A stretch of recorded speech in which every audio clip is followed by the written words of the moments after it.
সেটা হচ্ছে 2019 সালে নির্বাচনের পরে ভারতীয় জনতা পার্টির 3 জন কর্মী রহস্যজনকভাবে উধাও হয়ে যায় ওখান থেকে। পরে ওদের ডেড বডি একজনের খুঁজে পাওয়া যায়নি, একজনের স্কেলিটন পাওয়া গেছিল, একজনের ডেড বডি পাওয়া গেছিল। তাহলে আজ যদি বসিরহাট এলাকার মানুষের মধ্যে এটা ছড়িয়ে পড়ে, এই প্রতিবাদী একটি গৃহবধূকে বিজেপি টিকিট দিয়েছে, স্বয়ং প্রধানমন্ত্রী তার সঙ্গে কথা বলছেন, just imagine what will be the impact. আর সবচেয়ে বড় কথা, এটা নরেন্দ্র মোদী সরকার, না খাউঙ্গা না খানে দুঙ্গা সরকার। এত সহজ, টাকা দিয়ে দেবে, টাকা দেবে, তোমরা আগে চোর ধরো, জেল ভরো, তারপর টাকা নাও, কোনো অসুবিধা নেই। প্রথম হচ্ছে সায়নী ঘোষ।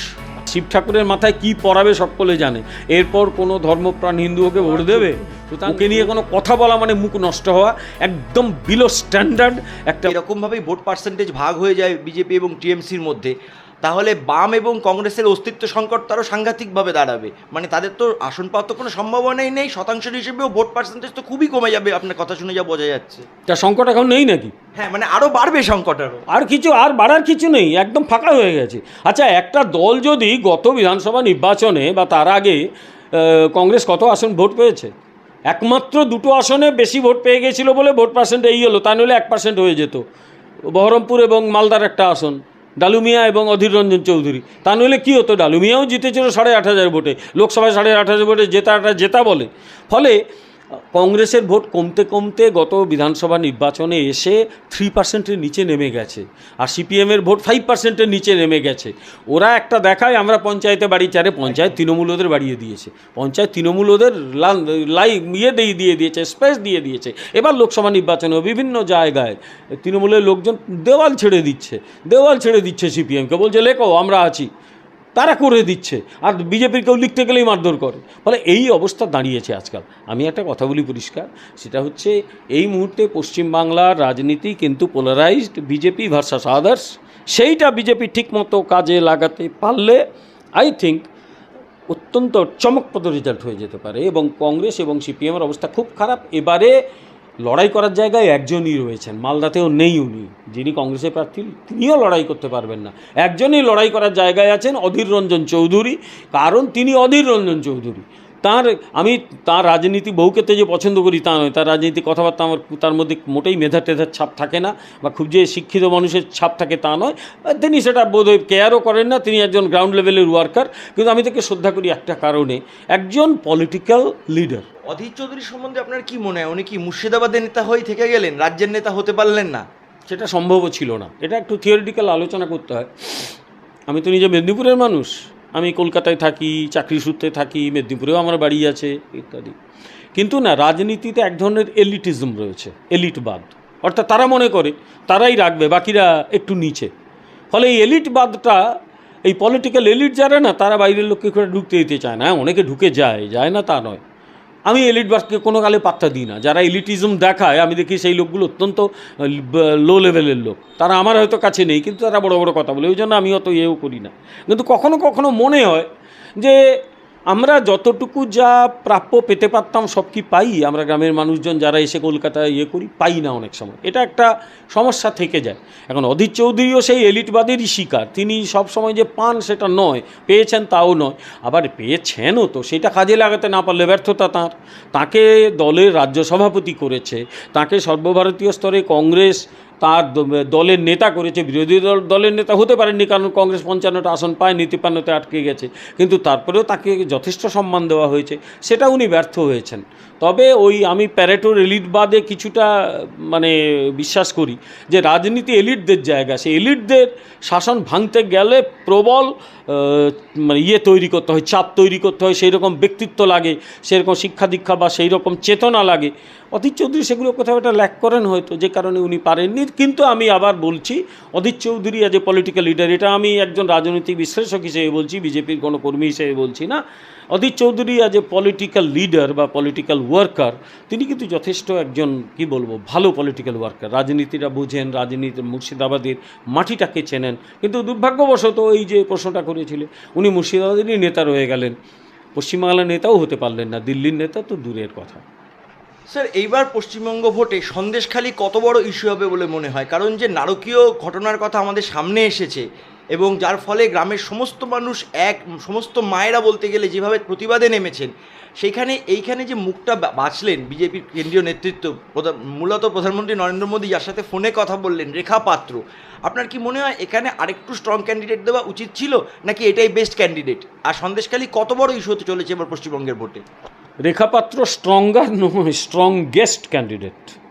আমি রাজনীতি চর্চাকারী হিসেবে বলছি স্ট্রংগেস্ট ক্যান্ডিডেট। কেন বলি, আমি গত কয়েকদিন ধরে রেখাপাত্রর কথাবার্তা, সাক্ষাৎকার, মোদিজিকে সঙ্গে কথাবার্তা, মিডিয়াতে যে সাক্ষাৎকারগুলো দিয়েছেন, আমি কিন্তু সত্যি চমৎকৃত হয়েছি। আমার মনে হয়েছে যে আমরা একটু ইংরেজি শিক্ষা শিখেছি, অধ্যাপনা করেছি, এই বিশ্ববিদ্যালয়, ওই কলেজ, এইসব করে বেরিয়েছি, সেমিনারে দিয়েছি। রেখাপাত্র পড়াশুনো করেনি, স্বীকার তো করে নিচ্ছে, আমি মূর্খ মানুষ, পড়াশুনো করি না, কিন্তু বিন্দুমাত্র না আটকে যেভাবে কথা বলে চলেছেন, আমি তো মনে করি ভারতীয় গণতন্ত্রের ভিত ওরাই। ওই জন্যই ভারতের গণতন্ত্র এত শক্তিশালী। এই কারণেই পাকিস্তানের গণতন্ত্র টেকে না, ভারতের গণতন্ত্র টেকে, কারণ এখানে মানুষগুলো গণতান্ত্রিক। আরে ডেমোক্রেসি মানে শুধু শাসক গণতন্ত্র রক্ষা করবে না, এই তোমার আমার মতো সাধারণ মানুষগুলো গণতন্ত্র রক্ষা করবে। কেন রেখাপাত্র এত গুরুত্ব পাচ্ছেন? দেখো, রেখাপাত্র নিজে মার খেয়েছেন। এই প্রতিবাদী যারা, তাদের উপর হামলা হয়েছিল, ওই শিবু হাজরা, উত্তম সর্দাররা দলবল নিয়ে যেরকম ওরা করতো, হামলা করেছে। রেখাপাত্রর বাচ্চা মেয়েটাকে ধরে পিটিয়েছে, রেখাপাত্র বাধা দিতে যেতে তাকে পেটানো হয়েছে, তাকে মেরে ফেলে দেওয়া হয়েছে, রাস্তায় চুলোয় মুঠি ধরে মার দেওয়া হয়েছে। প্রতিবাদ করেছে, ভয় না পেয়ে তাদের বিরুদ্ধে থানায় এফআইআর করেছে, সেগুলো জেলে গেছে। ফলে এই যে প্রতিবাদী সত্তা, এই প্রতিবাদী সত্তাটাকে বিজেপি কিন্তু গুরুত্ব দিয়েছে। আমি তোকে একটা গল্প দিই। ওখানে তৃণমূলের একজন স্থানীয় ওই টাফ লিডার ছিল, কিষাম মাইতি। আচ্ছা, মনে পড়ছে একদিন মহিলাদের ভয়ও ঘরে ঢুকে দরজা বন্ধ করে তত্তর করে কাঁপছিল। অজিত মাইতি অজিতকে পরাজিত করে ছেড়ে দিয়েছে। আর মেয়েদের হাতে কী ছিল? লাইট মেশিন গান নাকি কামান? কিচ্ছু ছিল না, ওই সাধারণ দেশি ঝাঁটা। ওই ঝাঁটার ভয়ে ঘরে ঢুকে পড়েছে। কেন ঢুকে পড়েছে? ওই দেখে ভয়ে ঢুকে পড়েছে, কারণ ওই একটা ঝাঁটা পেটা করলেও বাঁচবে না, মরে যাবে একদম। এবারেও স্থানীয় শাসক দলের কিছু নেতা গিয়ে মেয়েদের ভুল বুঝিয়ে ওই রেখাপাত্রর বিরুদ্ধে মুখ খুলিয়েছিল। পরে ওরা ভুল বুঝতে পেরেছে, তারপর ক্যামেরার সামনে বলেছে এবার আসুক, ঝেঁটিয়ে সিধে করে দেবো। একদম সাধারণ মহিলাদের হাতের কাছে যে যা পাও সেটা নিয়ে রেডি হয়ে যাও। মনে আছে বাংলাদেশ স্বাধীনতা যুদ্ধ, মুজিবুর রহমানের কথা, যে পাকিস্তানের বিরুদ্ধে লড়ো, হাতের কাছে যে যা পাও। এও প্রায় ওই পলিসি ওরা ফলো করছে। মেয়েদের হাতে কি আর মেশিন গান থাকবে না? ঝাঁটা আছে, তাই নিয়ে নেমে পড়েছে মানুষ, একদম ঝাঁটা হাতে ধরে। ফলে এইটার কিন্তু একটা সিম্বল হচ্ছে রেখাপাত্র, প্রতিবাদের একটা সিম্বল। আরেকটা কি, সন্দেশখালী গোটা ভারতবর্ষে একটা ইতিহাস তৈরি করেছে আন্দোলনটা। আর সন্দেশখালীর অত্যাচারও একটা খারাপ নজির তৈরি করেছে। আমি একাধিক হিন্দি চ্যানেলে যখন বলি, আমাকে হিন্দি বা ইংরেজিতে ওরা দিল্লি থেকে জিজ্ঞেস করে, দাদা ক্যা হো রা হ্যায়, এ সন্দেশখালী में ये सच है क्या? মেয়েদের দেখো রাত্রিবেলা ধরে নিয়ে গিয়ে পিঠে করো, তার নাম করে এইসব মেয়েদের করা হয়। আমি সন্দেশখালী একজন বলেছে আমাকে, পার্সোনালি বলছি, বলে দাদা আপনারা যা শুনেছেন 25%ও শোনেননি, তার আর 75% এক্সট্রা আছে, কেউ জানে না এগুলো কী ঘটেছে। কিন্তু স্যার 12 বছর ধরে এটা চলে যাচ্ছে, কেউ জানতে পারলো না? সবাই জানতো, কেউ গলা তুলতে পারেনি। উদাহরণ দিই, সেটা হচ্ছে 2019 সালে নির্বাচনের পরে ভারতীয় জনতা পার্টির 3 জন কর্মী রহস্যজনকভাবে উধাও হয়ে যায় ওখান থেকে। পরে ওদের ডেড বডি একজনে খুঁজে পাওয়া যায়নি, একজনের স্কেলিটন পাওয়া গেছিলো, একজনের ডেড বডি পাওয়া গিয়েছিল। তার মধ্যে 2 ভাই নেই, উধাও করে দিয়েছে। সেই সময় পুলিশের একজন শীর্ষকর্তা, সম্ভবত এসএসএ ছিলেন, স্টেট সিকিউরিটি অ্যাডভাইসার, তিনি পুলিশকে নির্দেশ দেন যে অ্যারেস্ট করো, ওই শাহজাহানকে অ্যারেস্ট করো। শাহজাহান অ্যারেস্ট হলো। মোটামুটি তার বিরুদ্ধে নাকি প্রচুর প্রমাণ পাওয়া গিয়েছিল। এবারে উত্তর 24 পরগনার তৃণমূলের যিনি নেতা ছিলেন, এখন জেল খাটছেন, যাই হোক আমি আর নাম বলছি না, যদি এখন জেল খাটাখাটি শুরু করেছেন, তিনি শীর্ষ নেতৃত্বকে বললেন এই রকম যদি হয় দল চালানো যাবে না, তাকে কে ধরলো ছেড়ে দিতে হবে, ইত্যাদি ইত্যাদি। ব্যাস, শীর্ষস্থান থেকে ওই সিকিউরিটি অ্যাডভাইজারকে ডেকে বলা হলো পুলিশ কর্তাদের এক্ষুনি ছেড়ে দিন, সে একজন সমাজসেবী, সে মানুষের কত উপকার করে জানেন, তাকে ধরে রেখেছেন, তাকে শুধু ছেড়ে দেওয়া হয়নি, চার্জশিট থেকে নামটা বাদ চলে গিয়েছিল। এরপর কার হিম্মত আছে তার বিরুদ্ধে প্রতিবাদ করবে? এই যে মানুষগুলো বলে, বিষয়তে সিপিএমের কেউ বলে, বিষয়তে তৃণমূলে বলে, সিপিএম বলে না, তৃণমূল বলে যে তার বিরুদ্ধে প্রতিবাদ হয়নি কেন? আরে প্রতিবাদ হবে কি করে? প্রতিবাদ হওয়ার পরে শাহজাহান জেলে গিয়েছিল, তারপর তো তাকে ছেড়ে দিল, মানুষ প্রতিবাদ করবে? আমার কথা হচ্ছে যে মানুষের তো জীবনের একটা ভয় আছে, ওরা সেখানে যা এমনি সন্দেশখালী একটা দুর্গম এলাকা, আজ অবধি একটা ব্রিজ বানানো যায়নি, মানুষকে এখনও অবধি ওই নৌকো করে যেতে হয়। আমি গত লোকসভা নির্বাচনে বিজেপির হয়ে যারা কাজ করেছিল, বিজেপির প্রার্থী, তার কাছে একটা গল্প শুনছিলাম, গল্প নয় সত্যি, শুনলে তোমার গা শিশির করে ওঠে, অদ্ভুত এটাও হয় নাকি। বলে জেলিয়াখালি বলে একটা দ্বীপে গিয়েছিল প্রচার করতে, গিয়ে দেখে গোটা দ্বীপটা অঘোষিত বন্ধ, লোকের দরজা বন্ধ, একটা রিক্সা নেই, একটা দোকান খোলা নেই, কিচ্ছু নেই। বলে গোটা জেলিয়াখালি দ্বীপ আমি আরও কয়েকটা লোক নিয়ে প্রচার করে ফিরে এলাম, একটা লোক নেই। কেন? শাহজাহানের নির্দেশে সব বন্ধ। কেউ যদি একটা কিছু খোলে শাহজাহান ছাড়বে না। আচ্ছা, এরপরে মানুষ প্রতিবাদ করবে? যারা বলে যে প্রতিবাদ হলো না কেন ভেতর থেকে, এ তো অদ্ভুত কথা। এ যেন অনেকটা ওই রকম যে আমরা রেপ করেছিস, তুই প্রতিবাদ করিস নি কেন? কী আশ্চর্য, ওরা রেপ করবে, লোক প্রতিবাদ করবে। আরে অপরাধ তো তোদেরই তো অপরাধ ইয়ে করতে হবে। আর একটা কথা বলি, একজন বিজেপি কর্মী মুখে শুনেছি, ওখানে যে লোকাল থানা, তারা বলে মশাই আমাদের এই থানায় এতগুলো স্টাফ, আমাদের হাতে এই অস্ত্র, আর ওর কাছে দেখে যান কী অস্ত্র আছে, কী অস্ত্র নিয়ে ঘুরে বেড়ায়। তার মানে এই শাহজাহানের গ্যাং হাতে অস্ত্র রাখে, তার মানে এই শাহজাহানের গ্যাং তারা ওখানে দখল করে রাখে, এই শাহজাহানের গ্যাং ওখানে মহিলাদের উপর এরকম ভয়াবহ নির্যাতন চালিয়েছে, ওই শাহজাহানের গ্যাং গোটাটা প্যারালাল অ্যাডমিনিস্ট্রেশন চালিয়েছে। What hell this administration and this ruling party was doing? একটাই, সেটা হচ্ছে ভাগের জিনিসটুকু পেয়েছে, চুম মেরে থেকে গেছে, আর কিচ্ছু করেনি। আজকে এই ঘটনা তো ঘটবেই। আর সবচেয়ে বড় কথা, সন্দেশখালীর এই যে মেয়েটি যাকে বিজেপি প্রার্থী করেছে, তার একটা অন্য তাৎপর্য আছে। তাৎপর্যটা হলো যে এটা অন্তত দেখানো গেছে যে অত্যাচারিত একটা মুখকে আমি তুলে আনলাম, একটা প্রতিবাদী মুখকে তুলে আনলাম, আর সে পার্লামেন্টে কথা বলতে পারবে না। কে বললো? সে যা কথা বলে সেগুলো বললেই যথেষ্ট, পার্লামেন্টে বেশি কিছু দরকার নেই, তো এটুকু বললেই যথেষ্ট, একটু শিখে পড়ে নেবে, আর কি আছে। আর সন্দেশখালীর এই বার্তা, প্রধানমন্ত্রী কথা বলেছেন একজন প্রার্থীর সঙ্গে, এটা গুরুত্বপূর্ণ। ফলে আজ যদি বসিরহাট এলাকার মানুষের মধ্যে এটা ছড়িয়ে পড়ে, এই প্রতিবাদী একটি গৃহবধূকে বিজেপি টিকিট দিয়েছে, স্বয়ং প্রধানমন্ত্রী তার সঙ্গে কথা বলছেন, just imagine what will be the impact on the common voters. ব্যাপক ইম্প্যাক্ট পড়বে। ফলে রেখা পাত্রর জেতার সম্ভাবনা কিন্তু যথেষ্ট তৈরি হয়ে গেছে। বসিরহাট এবার কিন্তু আমার মনে হচ্ছে একটু এদিক ওদিক করে দেবে। এটা বিজেপির নেতা হিসেবে তো আমি বলবই, কিন্তু একজন অ্যানালিস্ট হিসেবে বলছি যে বসিরহাটে কিন্তু এবারে রেখা পাত্র কিছু মিরাকল ঘটিয়ে দিতে পারেন, জেনে রাখবেন। কিন্তু স্যার একটা প্রশ্ন থেকে যাচ্ছে যে শাসক দল থেকে বারবার বলা হচ্ছে 100 দিনের কাজের টাকা কোনো মতেই দেওয়া হচ্ছে না, যার ফলে সেই ক্ষোভই মানুষ প্রতিফলন দেখাবেন এই লোকসভা ভোটে। তো 100 দিনের কাজের টাকা কেন দেওয়া হচ্ছে না বলে আপনার মনে হয়? নাকি দুর্নীতির অভিযোগ আছে বলেই দেওয়া হচ্ছে না? এটা বহুবার বিজেপি তার কেন্দ্রীয় স্তর থেকে বলা হয়েছে, সরকার বলেছে 2018-19 থেকে কেন্দ্রীয় স্তর থেকে, কেন্দ্রীয় প্রশাসন থেকে চিঠি দেওয়া হয়েছে রাজ্য প্রশাসনকে যে দেখো তোমার হিসেবে গোলমাল আছে, তোমার ওখানে টাকা চুরি হচ্ছে। প্রথমে এরা জব কার্ডকে করতে চাইছিল না, ব্যাংকে অ্যাকাউন্ট খুলতে চাইছিল না, পরে যখন দেখা গেল যে এগুলো আধারের সঙ্গে লিঙ্ক করা হলো, লক্ষ লক্ষ জব কার্ডগুলো বাতিল হয়েছে, কেন্দ্র কিচ্ছু বলছে না, শুধু বলছে যারা এই টাকাটা মেরেছে তাদের তুমি ধরে শাস্তি দাও, আমি টাকা ছেড়ে দিচ্ছি। কই, আজ অবধি করেনি কেন? আর সবচেয়ে বড় কথা, কেন্দ্র যদি ভুল করে থাকে, কেন্দ্র রাজ্যের বিরোধ বাঁধলে মীমাংসা করার কে আছে? সুপ্রিম কোর্ট আছে। কেন্দ্র এবং রাজ্য সরকারের মধ্যে যদি বিরোধ বাঁধে, তার মীমাংসা করে ভারতের সুপ্রিম কোর্ট। আমি তো কতবার টেলিভিশন চ্যানেলেও বলেছি যে বাপু হয়ে একবার সুপ্রিম কোর্টে চলে যাও, সুপ্রিম কোর্টে গিয়ে দেখো না। এ তো কেরালা সরকারও তো গেছে, জিতবে কি হারবে অন্য ব্যাপার, গেছে তো, তোমরা যাও না, গিয়ে দেখো, কেন্দ্রের বিরুদ্ধে মামলা করো যে আমাদের টাকা দিচ্ছে না। সুপ্রিম কোর্ট কী বলে দেখি না একবার। হাইকোর্টে তো মামলা হয়েছে, হাইকোর্টে সম্ভবত ক্ষেত মজদুর সমিতি বলে একটা সংস্থা আছে বর্ধমানে, তারা মামলা করেছিল। সেখানে তো পশ্চিমবঙ্গ সরকার হলফনামা দিয়ে অন্যায়টা স্বীকার করে নিয়েছে, বলেছে হ্যাঁ কিছু দুর্নীতি হয়েছে। কিছু বলেছে এরা, দুর্নীতিরা পাহাড় প্রমাণ। আর সবচেয়ে বড় কথা, এটা নরেন্দ্র মোদী সরকার, না খাউঙ্গা না খানে দুঙ্গা সরকার। এত সহজ, টাকা দিয়ে দেবে, টাকা দেবে। তোমরা আগে চোর ধরো, জেল ভরো, তারপর টাকা নাও, কোনো অসুবিধা নেই। এটা দেওয়া হচ্ছে না, মানুষ বুঝছে যে এরা চুরি করেছে বলে টাকা দেওয়া হচ্ছে না। আর এরা যে টাকা দেয়, 500 টাকাটা 1000 টাকা করলো। আর কি হলো? সন্দেশখালী, দুয়ারে সন্দেশখালী হাজির হলো, মেয়েদের পিঠে বানাতে নিয়ে যাবে।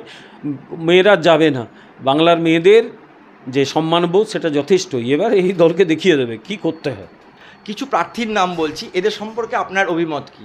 প্রথম হচ্ছে সায়নী ঘোষ, তৃণমূলের প্রার্থী। আমি কিচ্ছু বলবো না অপরের দলের প্রার্থী নিয়ে কথা, যেহেতু আমি এটা দল করি, ন্যাচারালি আমার বলারটা ঠিক হবে না। কিন্তু কিছুদিন আগেও, 1 বছর 1.5-2 আগেও তিনি কিন্তু সিপিএম করতেন। সেই সিপিএম করার সময় এই তৃণমূল কংগ্রেস এবং তার সর্বোচ্চ নেতৃত্ব বা নেত্রী সম্পর্কে কি বলেছেন, খবর কাগজ বার করে যদি দেওয়া হয় ওদের ভালো লাগবে? আমি কিন্তু নিয়মিত কাগজটা পড়ি, কাটিং থাকে আমার কাছে, ভালো লাগবে না। ও সিপিএমের তখন মাথায় বুদ্ধিগুলো চেপেছিল, এইসব বলতো। আর শিব ঠাকুরের মাথায় কি পড়াবে সকলে জানে। এরপর কোনো ধর্মপ্রাণ হিন্দু ওকে ভোট দেবে? সুতরাং ও বলার যোগ্য নয়। ওকে নিয়ে কোনো কথা বলা মানে মুখ নষ্ট হওয়া, একদম বিলো স্ট্যান্ডার্ড একটা, কি বলবো, মানে শিক্ষা দীক্ষা নেই, যাদের শিক্ষা দীক্ষা নেই তারাই এই ধরনের কথা বলে। এর সম্পর্কে আর কোনো খারাপ কথা বলবো না। বিলো স্ট্যান্ডার্ড, শিক্ষা দীক্ষা নেই, এই কথাগুলো কোনোটা আনপার্লামেন্টারি নয় বলে আমি বললাম। একজন মহিলা সম্পর্কে তার ইচ্ছে কিছু বলতে পারি না। একদম শিক্ষা দীক্ষা নেই, বিলো স্ট্যান্ডার্ড, রুচিহীন, তার সম্পর্কে এর বেশি কিচ্ছু বলা উচিত নয়। আচ্ছা স্যার, বিরোধী দলনেতা হিসেবে শুভেন্দু অধিকারী সম্বন্ধে আপনার অভিমত? এখন আমি ভারতীয় জনতা পার্টির একজন কর্মী, আমার তো পজিটিভ অভিমত হবেই, আমি তো নেগেটিভ অভিমত দেবো না। কিন্তু অধিকারী পরিবারের যিনি, যাকে নিয়েই অধিকারী পরিবারের এই মিথটা তৈরি হয়ে গেছে, মিথটা মানে একেবারে ফাঁপা মিথ নয়, সত্যিকারের মিথ। তিনি শিশির অধিকারী, 60-এর দশক থেকেই তিনি কিন্তু রাজনীতি করেন এবং পরবর্তীকালে কংগ্রেস দলেই তিনি তারপর বেশি করে সময় দিলেন এবং কাঁথিটাকে তিনি তৈরি করেছেন রাজনীতি। আমার মনে হচ্ছে, আমি তো মেদিনীপুরে বড় হয়েছি, 77-এ নির্বাচনের পর সিপিএম গোটা মেদিনীপুরকে না তছনছ করে দিয়েছে। কারণ সবচেয়ে খারাপ ওরা মেদিনীপুরে করেছিল 77-এর নির্বাচনে, মেরে ধরে জমি জায়গা লড়াই করছে কাঁথিতে, এবং কাঁথি পুরসভা দখল করা, সিপিএমকে দাঁত ফোটাতে না দেওয়া, এগুলো তিনি কিন্তু করেছেন। ফলে শুভেন্দু অধিকারী সেইটা তো নিজের চোখে দেখেছেন, ফলে রাজনীতির তার মধ্যে ছিল। শুভেন্দু অধিকারী উত্থান ঘটল 2005-06 সালে, যখন নন্দীগ্রাম আন্দোলন হলো, এবং নন্দীগ্রাম আন্দোলন থেকেই তার উত্থানের সূত্রপাত। নন্দীগ্রামে সিপিএমকে আটকে দেওয়া তার এবং আলটিমেটলি সিপিএম পিছিয়ে গেল যে নন্দীগ্রামে, তৃণমূল আস্তে আস্তে সেখানে একটা শক্তি হিসেবে তৈরি করে ফেললো। এক্ষেত্রে অবদান দুজনে, শিশির অধিকারী, শুভেন্দু অধিকারী, অস্বীকার করলে তো হবে না। যেরকম 14ই মার্চ যে ঘটনা নন্দীগ্রামে ঘটেছিল, মমতা ব্যানার্জিও তো গিয়েছিলেন, আমরা তো বিভিন্ন জায়গা থেকে তখন নন্দীগ্রামে ঢোকার চেষ্টা করছি, আমাদের মতো করে। আমরা দেখেছি যে মমতা ব্যানার্জিকে কী অশ্রাব্য গালি দিচ্ছে, সিপিএমের কাণ্ডারা কী অশ্রাব্য গালি দিচ্ছে, সে এবারে উনি ঢুকতে পারছেন না। আমাদের তো মুখটা চিনে ফেলতো, কারণ আমরা তো ত্রিভুতে যাই, আমরাও লুকিয়ে লুকিয়ে যেতাম। আমাদের দেখলেই সে একটা মারতে ধরে আসে, গালি দিচ্ছে। মনে আছে ওই সময়ে একজন ঢুকেছিলেন এবং তৃণমূল সেই সুবিধাটা নিয়ে নিল, তার নাম লালকৃষ্ণ আদবানি, বিরোধী দলের নেতা তখন। তারপরেই তৃণমূল ঢুকে গিয়েছিল, মমতা ব্যানার্জি সেই সুবিধাটা নিয়ে ফেলেছিলেন, এবং তারপর আস্তে আস্তে তৃণমূল ওখানে একটা এমন তৈরি করে ফেললো, অপ্রতিরোধ শক্তি হয়ে গেল। সেক্ষেত্রেও শুভেন্দু অধিকারীর একটা গুরুত্ব ছিল।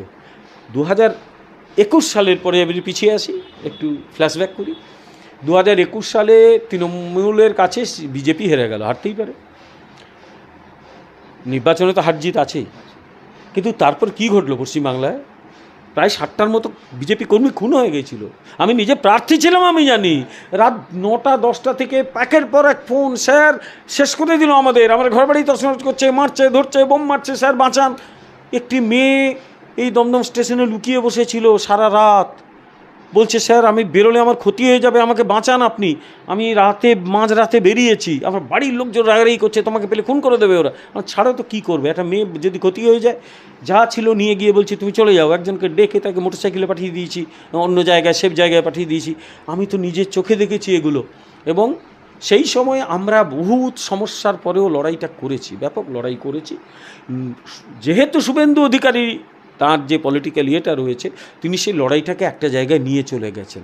আস্তে আস্তে শুভেন্দু অধিকারী নিজেকে একটা কি বলবো ওই জায়গায় পৌঁছে দিয়েছেন, একজন কারিশমাটিক লিডার। তবে আবার বলি, বিজেপিতে আরও অনেকে এরকম করেছেন। আপনি দিলীপ ঘোষের কথাটাই বলুন না কেন, দিলীপ ঘোষের কথা একটু আগে আপনি নেগেটিভ ওয়েতে জিজ্ঞেস করলেন, আপনি যদি পজিটিভ কথা বলেন, দিলীপ ঘোষই সেই ব্যক্তি যিনি 2 থেকে 18 করেছিলেন, তাই না? কে ছিল তখন তার পাশে? কেউ ছিল না। 2 থেকে 18 করেছেন এবং 2টো আসন মার্জিনালি হেরেছি, একটা 1100 ভোটে। ওটা তো আমাদের কপাল খারাপ বলে জিততে পারিনি, ওটা 2 নম্বরই করে আমাদের হারানো হয়েছে। তাহলে 19 হতো। আরেকটা দক্ষিণ মালদা 8,500 না 7,500 ভোট। আরে লোকসভায় 7,500 কোনো ডিফারেন্স হলো? ও তো জেলা পরিষদে হয়। সেটা যদি জিততাম আমরা 20 হতাম। এই দমদমে 53,000 লোকসভায় কোনো ইয়ে নয়, তাও আবার 50% বুথে কোনো ইয়েই ছিল না, প্রায় আমাদের বুথ এজেন্টই ছিল না, তাও 53,000। এই 3টে জিতলে কত হতো? আমরা 21 হতাম, ওরা 18 হয়ে যেত। পশ্চিমবাংলার ইতিহাসই বদলে যেত, ওদের কপাল ভালো, ওরা হয়নি। ফলে দিলীপ ঘোষকে অস্বীকার করা যাবে না। এবং আমি তো এটাও বলি যে পশ্চিমবাংলায় বিজেপির ইতিহাস যদি তৈরি করে লেখা হয় কখনো, দিলীপ ঘোষকে নিয়ে একটা চ্যাপ্টার থাকবেই, কিছু করার নেই, বাধ্য হয়ে যাবে না। শুভেন্দুকে নিয়ে চ্যাপ্টার থাকবে, দিলীপ ঘোষকে নিয়ে চ্যাপ্টার থাকবে। যেরকম আরেকজনের কথা বলি, সুকান্ত মজুমদার, এমনি বয়সে আমাদের চেয়ে কিছুটা ছোট, বিশ্ববিদ্যালয়ের অধ্যাপক, আমিও অধ্যাপক, সেই সূত্রে ওর সঙ্গে একটু মুখ চেনা ছিল, কারণ আমরা তখন ওয়েবকুটার নিয়ে যাতায়াত করতাম, বিভিন্ন কলেজ বিশ্ববিদ্যালয়ে ঘুরতাম, এবং আমাদের চেয়ে বয়সে ছোটো, সেই সময় একটু মুখ চেনা আলাপও ছিল ওর সঙ্গে।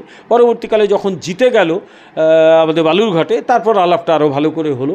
সুকান্ত মজুমদারও কিন্তু যে জায়গায় পৌঁছেছেন এবং বিজেপিকে যেভাবে লিড করছেন, সেটাও তো অবশ্যই গুরুত্বপূর্ণ। ফলে একদিকে সুকান্ত, অন্যদিকে শুভেন্দু, অন্যদিকে দিলীপ ঘোষ, একেবারে জোড়াখানো তিনটে ফলা নিয়ে ঝাঁপিয়ে পড়েছে তৃণমূলের ওপরে। ফলে এদের প্রত্যেকেরই গুরুত্ব অস্বীকার করা যায় না। আমি আবার ফিরে আসছি শুভেন্দুর কথায়। যেহেতু শুভেন্দু অধিকারী ওই লড়াকু মুখ এবং তিনি সর্বত্র দৌড়ে বেড়াচ্ছেন, ফলে শুভেন্দু অধিকারীর যে ইমেজ, আরেক মানে আমি বলবো মমতা ব্যানার্জি যেভাবে নিজেকে কারিশমাটিক লিডার বানিয়ে ফেলেছিলেন, শুভেন্দুও নিজেকে ওই কারিশমাটিক লিডারশিপের জায়গায় পৌঁছে দিয়েছেন।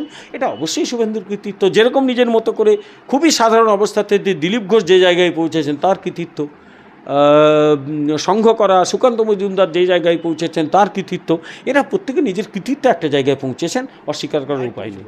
আমি একটা কথা বলি, সেটা হচ্ছে এই যে পলিটিক্যাল অ্যাসেসমেন্ট বলি বা নির্বাচনী রাজনীতির বিশ্লেষণ বলি, এগুলো প্রত্যেকটাই কিন্তু কিছুটা স্পেকুলেশন থাকে। আমি বললাম বিজেপি 42%, এটা কিন্তু 47-8%ও হয়ে যেতে পারে। আমি তো আর জ্যোতিষী নই, আমি হাত গুনে বলি না। তাই সবাই ইউজুয়ালি আমি দেখেছি এইসব শোনার পর না কেউ কেউ একটু গালি দেয়। আমি তাদের উদ্দেশ্যে বলি, মশাই আপনি নিজে একটু অ্যাসেসমেন্ট করুন, নিজে দেখুন, রাজনীতিটা একটু পড়াশুনো করুন, বুঝুন। আমরা পড়াশুনো করেই এটা বলছি। আমি কোথাও বলছি না যে বিজেপি এইটাই পেয়ে যাবে, পেতে পারে। তার কারণ হচ্ছে সম্ভাবনাটা আমরা দেখি, আর রাজনীতি সম্ভাবনার শিল্প। তাই অযথা গালি দেবেন না। আমার যে কথাবার্তার মধ্যে সায়েন্সটা রয়েছে সেইটা বোঝার চেষ্টা করুন। আমি সায়েন্টিফিক ওয়েতে এটাকে বিশ্লেষণ করার চেষ্টা করেছি। আমি কোথাও বলিনি বিজেপি 35টা পেয়ে যাবে, পেতে পারে, সম্ভাবনা আছে, এই সম্ভাবনাটা বললাম। কিন্তু আবার বলছি, বিজেপির ওই রকম আসন জেতার 25টার বেশি বা 30টার বেশি, এমনকি 35টা পাওয়ার একটা উজ্জ্বল সম্ভাবনা তৈরি হয়েছে, এটাই আমি আবার বলে দিলাম। স্যার পরিষ্কার বুঝিয়ে দিলেন যে কিভাবে উনি বিশ্লেষণ করেছেন এবং একজন সেফোলজিস্টের মতো বিশ্লেষণ করে বোঝালেন কেন বিজেপির এবার আসন পাওয়ার সম্ভাবনা অনেক অংশেই বেশি, এবং অবশ্যই তো 18 অতিক্রম করবে, এবং কত অবধি পেতে পারেন অমিত শাহ যা টার্গেট বেঁধে দিয়েছেন সেটাই পাবে কিনা সেটাই এখন দেখা। এই মুহূর্তে আমরা আমাদের প্রতিবেদন শেষ করছি। ব্যুরো রিপোর্ট, দি বাংলা নিউজ।